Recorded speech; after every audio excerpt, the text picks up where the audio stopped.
बिस्मिल्लाहिर्रहमानिर्रहीम।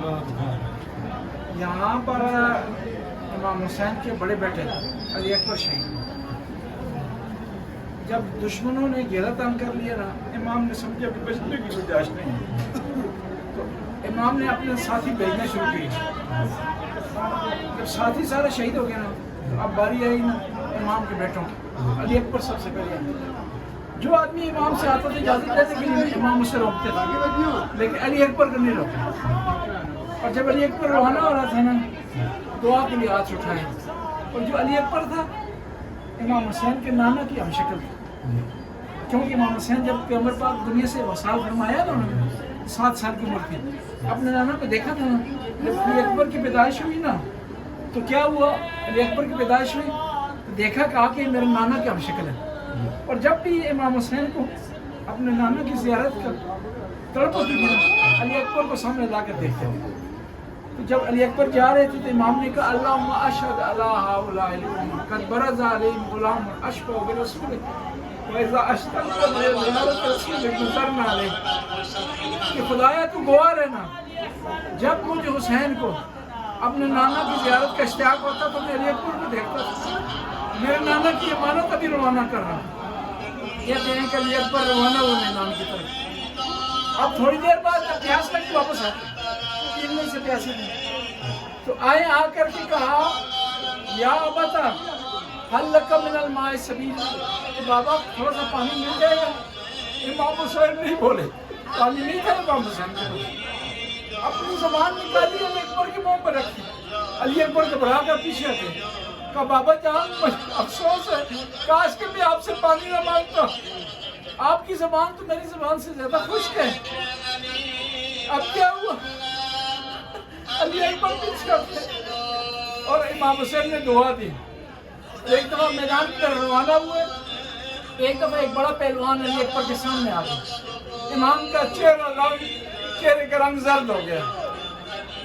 उम्मे लैला देख रही थी इमाम हुसैन को, इमाम हुसैन अली अकबर को देख रहे। उम्मे लैला माँ थी अली अकबर, आवाज़ दी, ए मौला हुसैन क्या अली अकबर के लिए मुश्किल पेश आ गई? कहा हाँ उम्मे लैला, मैंने अपने दादा रसूलुल्लाह से सुना है कि माँ की दुआ बेटे के हक में कबूल होती है। तेरे बेटे के लिए मुश्किल आ गई है, इस जालिमों ने घेरे में ले लिया है, तू दुआ कर मुश्किल हल हो जाएगी। उम्मे लैला ने दुआ की, मुश्किल हल हो गई। अली अकबर पलट आए, फिर मौला हुसैन से इजाज़त ली। तीसरी दफ़ा अब मैदान की तरफ रवाना हुए, इमाम हुसैन पीछे चलना शुरू कर दिए। जब अली अकबर को चलने की आवाज़ आई ना, पीछे मुड़कर बैठे देखा, कहा बाबा आप आगे सब्र नहीं कर सकते। कहा अली अकबर बेटा, काश के तेरा जो बेटा जवान बेटा तेरी तरह होता तो तुझे पता होता क्या बेटे को मौत की तरफ रवाना करना बड़ा मुश्किल है। कहते हैं अली अकबर मैदान की तरफ रवाना हुए हैं, जालिमों ने चारों तरफ से घेर लिए, कोई तीर चला रहा था, कोई नेज़ा मार रहा था, और जिसको कुछ नहीं मिल रहा था ना रेत उठाकर अली अकबर की तरफ फेंक रहा था। एक दफा एक जालिम ने किरसा नेज़ा मारा कि अली अकबर घोड़े की नींद से जमीन पर आए और मदद के लिए अपने बाबा को नहीं पुकारा। पता क्या कहा बाबा अली अकबर के लिए परेशान ना होना, अली अकबर इसके बाद प्यासा नहीं है, ये रसूलुल्लाह मेरे सामने आ गया है और हौज़े कौसर मुझे पेश कर रहे हैं और आप मेरे लिए परेशान ना हो। कहते हैं इमाम हुसैन दौड़े, एक दफ़ा गिरे, फिर उठे, फिर गिरे, उठे और आखिरी दफ़ा नहीं उठ सके। कहते हैं फारसी शायर लिखता है, जानू बिजानू लाश पिसर रसीद, कि इमाम हुसैन घुटनों के बल बेटे की लाश पर पहुंचे, लाश को अपनी गोद में लिया, वज़ा खद्दु अला खद्द, अपने रुखसारों को अली अकबर के रुखसारों पर रखा, वो बका शदीदा, और बुलंद आवाज़ से गिरिया किया और कहा बेटा तूने आसानी कबूल कर ली, तू मेरे नाना से अभी थोड़ी देर बाद मुलाकात करेगा, मेरी फातिमा माँ से मुलाकात करेगा, उनसे कहना कि हुसैन बड़ा प्यासा है, हुसैन को जालिमों ने घेरे में ले लिया है, आपका हुसैन परेशान है, आप जल्दी कर उसे अपने पास बुला। अब इमाम ने देखा कि अली अकबर अपने सीने पर हाथ रखा हुआ है। इमाम ने पूछा अली अकबर बेटा ये क्या है? कहा एक जालिम ने ये कहकर सीने में बर्छी मारी है। कहने लगा मैंने सुना है कि हुसैन बड़ा साबर है, आज जब बेटे के सीने से बर्छी निकालेगा तो पता चलेगा इसका सब्र कितना है। कहते हैं इमाम ने क्या किया, अली अकबर का हाथ उठाया, हटाने के बाद आवाज़ दी है اے میرے جد امجد ابراہیم آئے میدان کربلا میں، میرا اسماعیل زمین پر لیٹا ہوا ہے، اس کی آنکھوں پر پٹی نہیں بندھی ہوئی، اس کے پاؤں ہاتھ نہیں بندھے ہوئے، اور میری آنکھوں پر پٹی نہیں بندھی ہوئی. کہتے ہیں امام نے برچھی کو کھینچا، علی اکبر کے کلیجہ برچھی کے ساتھ پایا. خدایا اس قلیل سی حاضری کو قبول و منظور کر، ہمارے یہاں آنے کو قبول فرما، ہمارے جوانوں کو علی اکبر جیسی سیرت عطا فرما، والدین کا فرمانبردار بنا.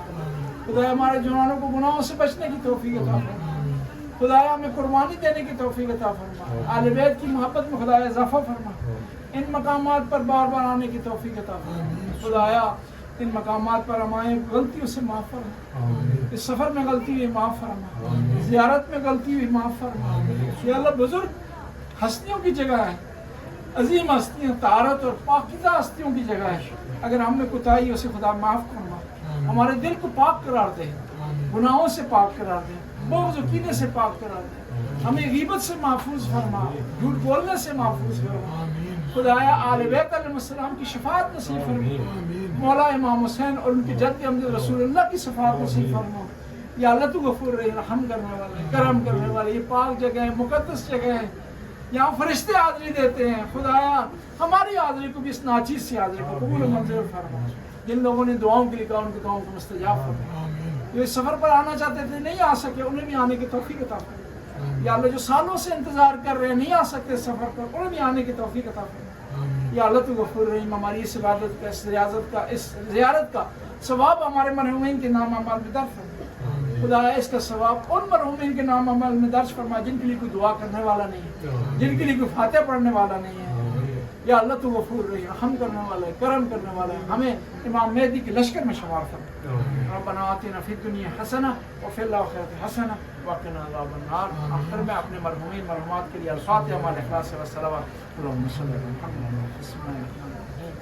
الحمد لله رب العالمين الرحمن الرحيم مالك يوم الدين إياك نعبد وإياك نستعين اهدنا الصراط المستقيم صراط الذين أنعمت عليهم غير المغضوب عليهم ولا الضالين. بسم الله الرحمن الرحيم. قل هو الله أحد الله الصمد لم يلد ولم يولد ولم يكن. اللهم صل على محمد.